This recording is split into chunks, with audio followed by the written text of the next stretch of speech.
Kaylee Goncalves' sister slams Bryan Kohberger amid his attempt to withdraw guilty plea. Kaylee Goncalves' youngest sister, Aubrey Goncalves, slammed Bryan Kohberger amid his attempt to have his guilty plea withdrawn 1 year after he pleaded guilty to killing Kaylee and fellow Idaho College students Madison Mogen, Zana Kernodle, and Ethan Chapin. Aubrey took to her family's Facebook page on Monday, July 27, to criticize Kohberger, 31, after he claimed he did not kill the 4 college students at an off-campus apartment on November 13, 2022. That's how long it's been since Ethan Chapin, Kaylee Goncalves, Maddie Mogen, and Zana Kernodle were murdered, Aubrey began.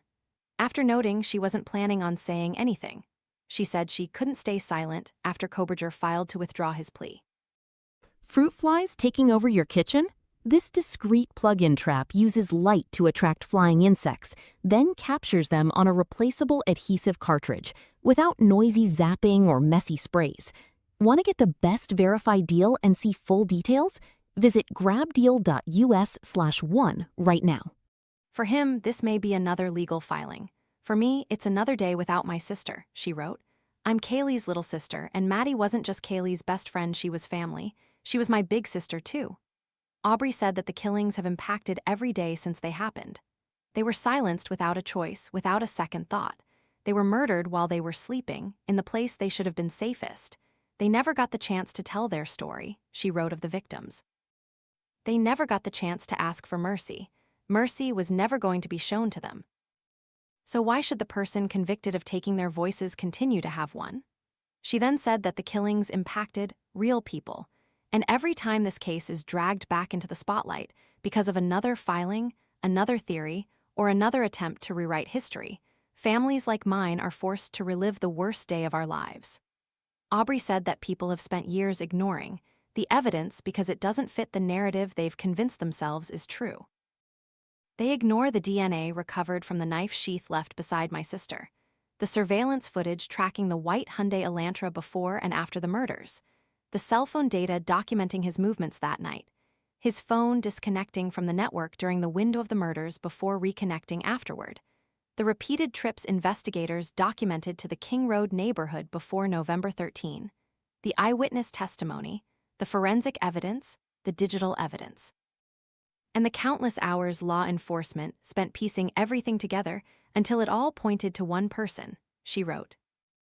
Aubrey then addressed the theory that it would be impossible to have committed the murders, which she said wasn't true. The victims were asleep or caught completely off guard. They were attacked inside the same home, on 2 floors, in rapid succession. A large fixed-blade knife is capable of causing fatal injuries within seconds, she wrote. It's a horrifying reality, but it is a scientifically possible one. Refusing to accept that doesn't change the facts. Aubrey went on to say that the case has become a fixture within the media, but the loved ones of the victims will never be able to disengage from the situation. We walk past an urn every day holding what we have left of Kaylee. People tell families like mine to move on, but how do you move on when your sister's life has been reduced to an urn sitting in your family's home? She continued. How do you move on when every birthday, every holiday, every accomplishment reminds you of everything she should still be here for? Aubrey concluded the post by posing a question about Kohberger's attempt to withdraw his plea. Why should the man convicted of taking 4 innocent voices continue to have a platform loud enough to reopen old wounds, while Kaylee, Maddie, Zana, and Ethan will never get another chance to tell the world who they were? She wrote. 1 month after Kaylee, 21, Mogen, 21, Kernodle, 20, and Chapin, 20, were killed, Kohberger was arrested for the crime on December 30, 2022.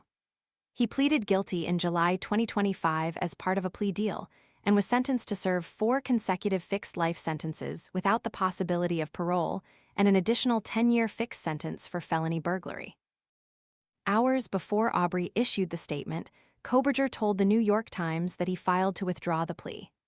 My actual innocence is my truth, and the plea, hinged on by false promises and blatant disinformation, must be withdrawn, he said, adding that he had an absolute claim of innocence.